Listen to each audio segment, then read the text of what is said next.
રાજકોટ જિલ્લાના જેતપુરમાં રૂપાવટી રોડ પર ખારાવાળા વિસ્તારમાં આવેલા વાડીમાં દીપડાએ 3 વાછરડીનું મારણ કર્યું છે.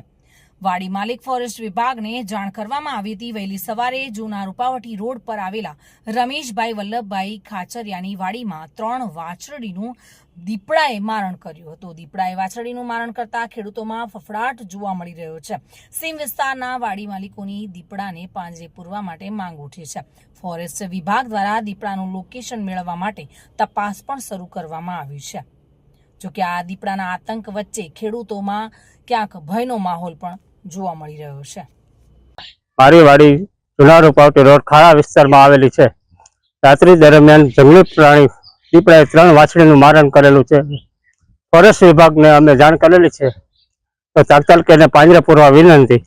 ભય તો રાતને દિવસ અમારે અહીં રહેવાનું હોય તો ભય તો લાગે જ ને, જંગલી પ્રાણી છે એને મારવાથી કાંઈ ન ફેર પડે. ભય તો લાગે જ ને સાહેબ. ભય તો અમારે રાત્રે આવે ત્યારે હાથમાં લાકડી કે એવું કંઈક હથિયાર. સુરેશ ભાલિયા સાથે bureau report, today Gujarati news.